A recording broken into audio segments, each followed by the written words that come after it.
তো আমাদের ছেলেরা আমাদের ডিপার্টমেন্টের স্পেসিফিক্যালি কিছু স্পেশালাইজেশন আছে, যার মধ্যে একটা হচ্ছে এই এআর, ভিআর এবং এক্সআর, এই ফিল্ড টেকনোলজিগুলো ইউজ করে তার অ্যাপ্লিকেশন রিয়েল লাইফে এবং সোসাইটিতে, যাতে ইন্ডাস্ট্রিতে যে কাজগুলো করা যায় তার অ্যাপ্লিকেশন দিকটা স্পেশালাইজ করে এই জায়গার ডিপার্টমেন্টটাতে জোর দেওয়া হয়। এবং তাদের মধ্যেই এই টেকনোলজিটা ইউজ করে আমাদের স্টুডেন্টরা কিছু হ্যাকাথনে পার্টিসিপেট করেছে। সেই হ্যাকাথনটা মেনলি নাম হচ্ছে ওয়েবস। তো এবছরেও হয়েছে। তো এগুলো আমাদের ছেলের কিছু স্পেশালাইজ ছেলে এই স্কিলটা বেশ ভালো করে ডেভেলপ করেছে। ওয়েবসের যে হ্যাকাথনটা অল ইন্ডিয়া লেভেলে, ও অনলাইনে এক্সপ্লোর করে অনলাইনে খুঁজে ওর কাছে দেখেছিল যে একটা অ্যাপ্লিকেশন ইনভাইট করা হয়েছিল অল ইন্ডিয়াতে, সেখানে ও পার্টিসিপেট করেছিল। এবং এই একটা থিমটা হচ্ছে যে VR in elementary education, that is secondary and higher secondary এডুকেশনে, এলিমেন্টারি এডুকেশন থিমটার উপরে। সেই শর্ট লিস্টের মধ্যে কিছু টিম আছে, টোটাল 5টা টিমকে ওই থিমটার উপরে ন্যাশনাল লেভেলে ওই পার্টিকুলার থিমটার উপরে শর্ট লিস্ট করেছে। ওদের মধ্যে একজন উইনার হবে, একটা টিম উইনার হবে। হতে পারে আমাদের টিমটা, উই হোপ কি our team will be the winner in this particular theme. তো সে পোটেনশিয়াল ওদের মধ্যে আছে। অ্যাকচুয়ালি বিষয়টা ছিল এলিমেন্টারি এডুকেশনের উপর, এবং সেই এলিমেন্টারি এডুকেশনটা হচ্ছে স্পেসিফিক বায়োল্যাবের উপর। সেই বায়োল্যাব হচ্ছে বায়োল্যাবে, সেই বায়োল্যাবের স্পেসিফিক অ্যাপ্লিকেশনটা এরিয়াটা হচ্ছে হিউম্যান অ্যানাটমি। তো অ্যাকচুয়ালি আমরা জানি যে বায়োলজি, হিউম্যান অ্যানাটমি মানে মানুষের শরীরের যে বিভিন্ন অঙ্গ প্রত্যঙ্গ আছে, তাদের যে ডিটেল জিনিসটা বায়োলজিতে পড়ানো হয়, তাদের ফাংশন, তাদের স্ট্রাকচার কীরকম, তারা কীভাবে একে অন্যের সঙ্গে কানেক্টেড, কমিউনিকেট। ইয়ার টেকনোলজিটা ইউজ করে কি ভেতরে সেই জিনিসটা একটা ভিজুয়ালাইজ ফর্ম দেওয়া যায়।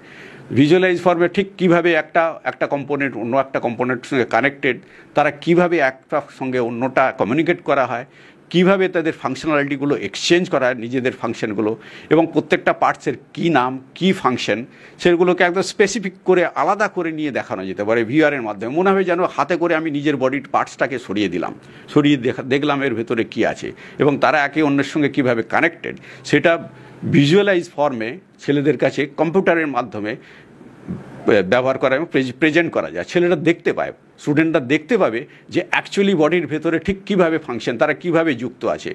এবং এর জন্য কিছু স্পেসিফিক টেকনোলজিক্যাল হার্ডওয়্যার দরকার হয়। সেই হার্ডওয়্যারটাকে বলা হয় ভিআর হেডসেট। সেটা দিলে একদম চোখের মধ্যে একটা চশমার মতো জিনিস, সেটা লাগিয়ে দিলে সেটা মনে হয় যেন আমার সামনে এই জিনিসটা হচ্ছে, বডির ভেতরের প্রত্যেকটা অঙ্গ প্রত্যঙ্গ যেন কাজ করছে।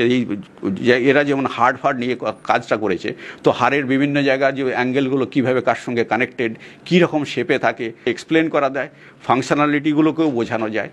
তো ওরা ওই জিনিসটা করেছে একটা স্পেসিফিক মডেলের ওপরে, একটা লিমিটেড ওপরে। এর সোসাইটিতে এবং ইন্ডাস্ট্রিতে এর প্রচুর অ্যাপ্লিকেশন আছে। সোসাইটির মধ্যে যেমন আমরা এলিমেন্টারি একদম ছোট বাচ্চাদের দেখবেন, আজকাল তো সব বেশিরভাগ বাচ্চারা মোবাইলের আদি হয়ে গেছে, অ্যাডিক্টেড হয়ে গেছে, এবং মা বাবারা আমরা চেষ্টা করেও সেই মোবাইল থেকে ওদেরকে দূরে আনতে পারি না। তো আমরা মেন ভাবনাটা হচ্ছে এই জিনিসটার পিছনে, যে ওই মোবাইল টেকনোলজিটাকে ইউজ করে বাচ্চাদেরকে এডুকেশনটা কী করে ইজি করা যায়, এন্টারটেনিং করা যায়, যাতে করে ওটাকে মোবাইল টেকনোলজিটা ইউজ করেই ওরা শিখতে পারে। তো সেই জায়গাটা চিন্তাভাবনা থেকেই এই টেকনোলজিটাকে এই জায়গায় নিয়ে যাওয়ার জন্য আমরা এই জিনিসটাকে ভেবেছিলাম, এবং সেটা একটা রূপ দেওয়া হয়েছে। আশা করি এবং এইটা দিয়ে আমাদের স্টুডেন্টরা একটা গুড এক্সপোজার, একটা ন্যাশনাল লেভেলের এক্সপোজারও পাচ্ছে।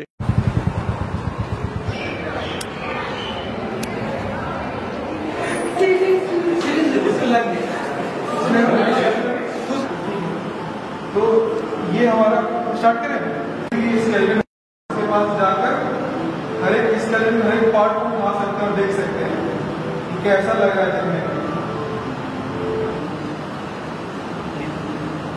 ये मेन सीन था, सीन्स वगैरह डाला था। ये कैलेंडर 3D पार्ट है।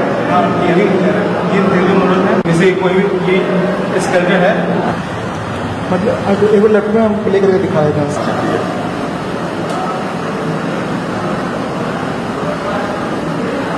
ठीक है।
मेरा नाम निशांत कुमार राय है। मैंने अभी करंटली एक हैकाथॉन में पार्टिसिपेट किया था जिसका नाम एक्सआर क्रिएटर हैकाथॉन है, जिसमें हमने मिलकर एक प्रोजेक्ट बनाया है मेनली वीआर पे, जो कि हमारे प्राइमरी और सेकेंडरी एजुकेशन के लिए है। जिसमें हमने एक बायो लैब बनाया है जिसमें कोई भी स्टूडेंट उस बायो लैब को एक्सपीरियंस कर पाएगा, ताकि कोई भी किसी को अब रियल बायो लैब का ज़रूरत नहीं पड़ेगा, और ये काफ़ी कॉस्ट इफ़ेक्टिव है।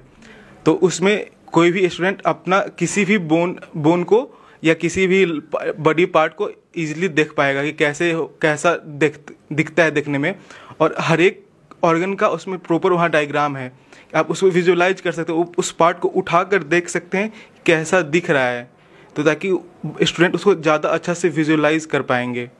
हम लोग टोटल 4 टीम मेंबर है। मैं टीम लीड था। मेरा मेनली काम था कि कोड को ऑप्टिमाइज करना, अच्छा इंटरेक्शन डालना उसमें, और हमारा अर्घदीप था जो मेनली यूआई को बनाया है।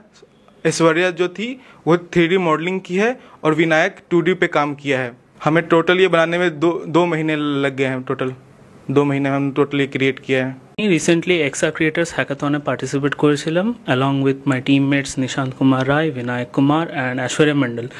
আমাদের মেনলি যে প্রজেক্টটা ওটা এডুকেশনাল ট্রান্সফরমেশনের উপর বেস ছিল, অ্যান্ড এই প্রজেক্টে আমি ওটার ইউআই ইন্টারফেসগুলো সব 3Dতে কনভার্ট করেছিলাম। যেটা আমাদের ইউআই ডিজাইনার বিনায়ক কুমার বানিয়েছিলেন 2Dতে, সেটাকে আমি 3Dতে কনভার্ট করেছিলাম, যেটা আপনি ভিআরের থ্রুতে দেখতে পারবেন। নর্মাল মানুষের এটা এইভাবে উপকৃত হবে যে ধরে রাখুন একটা বায়োলজি ল্যাব সেট আপ করার জন্য আপনাদের কত কস্ট লাগে, অ্যান্ড এইটাতে আমাদের জাস্ট অ্যাপ্লিকেশনটা লাগবে অ্যান্ড একটা ভিআর হেডসেট লাগবে, এবং আপনি যতবার চান সেই জিনিসটাকে ইউজ করতে পারেন। মানে it's a kind of semi renewable energy, মানে এনার্জি নয়, রিসোর্স। এটা করা উৎসাহ মেনলি আমাদের, আমরা তো নর্মালি হ্যাকাথনসে পার্টিসিপেট করি, অ্যান্ড থ্রু আওয়ার প্যাশন যে হ্যাঁ we are learning this and we must implement something that will help the other common people. তো ওখান থেকে আমাদের মেনলি ইন্সপিরেশন পেয়েছিলাম। কম্পিউটার সায়েন্স অ্যান্ড ডিজাইনের মেইনলি আমরা ভিআর এআর আমাদের একটা স্পেশালাইজেশন। তো আমরা রিসেন্টলি XRCH হ্যাকাথনে পার্টিসিপেট করেছিলাম। তো ওটা 3টে ফেজে হয়েছিল। ফার্স্ট ফেজে আমাদেরকে প্রেজেন্টেশন দেখাতে হয়েছিল, ওটা থেকে শর্ট লিস্ট হয়ে আমরা সেকেন্ড ফেজে আইডিয়া ইমপ্লিমেন্ট করেছি, থার্ড ফেজে আমরা সাবমিশন করেছি, আমরা এখন ফাইনালিস্টের লিস্টে আছি। তো আমাদের প্রজেক্টটা মেনলি ছিল বায়ো ল্যাবের উপর। তো যারা যেই স্কুলগুলো বায়োল্যাব অ্যাফোর্ড করতে পারবে না, তারা ভিআর হেডসেটের থ্রু বায়োল্যাব এক্সপিরিয়েন্স করতে পারবে। তো যে কোনো বডি পার্ট হয়ে গেল বা প্লান্ট সেল হয়ে গেল, সেগুলো ওরা ভিআরের থ্রু দেখতে পাবে, ছুতেও পারবে ইনফ্যাক্ট। তো এটা আমাদের আইডিয়া ছিল। প্রবলেম স্টেটমেন্ট আমরা নিজেরাই ক্রিয়েট করেছিলাম টু পার্টিসিপেট হ্যাকাথনে। তো এটাই আমাদের কাজ ছিল। আমার মেনলি কাজ ছিল 3D মডেলিং করা, যেটা তোমরা ভিআর হেডসেটের থ্রু দেখতে পারবেন। ভালো লাগছে কারণ এন্ড অফ দ্য ডে আমরা একটা মাইনরিটিকে টার্গেট করছি যারা অ্যাফোর্ড করতে পারবে না। তো এটা একটা গুড স্টেপ ফিউচারের দিকে। ফিউচার আমরা ইমপ্লিমেন্ট করছি as efficiently as possible. First of all আমাদেরকে অ্যাডভার্টাইজ করা হয়েছিল, তো সেখান থেকে নিশান ভাইয়া যা আমাদের লিড, তিনি সোর্স করেছিলেন। আর সেখানে অনলাইনই মোস্ট অফ দ্য প্রথম 3টে ফেজ অনলাইনই কন্ডাক্ট হয়েছে, অনলাইনই জাজমেন্ট দেওয়া হয়েছে, আর গাইডেন্সও অনলাইনই দেওয়া হয়েছে। কিন্তু থার্ড ফেজে যদি সিলেকশন হয়ে যায় তাহলে আমাদেরকে ফাইনালি মুম্বাইতে মিট আপ করে আমরা প্রেজেন্ট করার চান্স পাবো।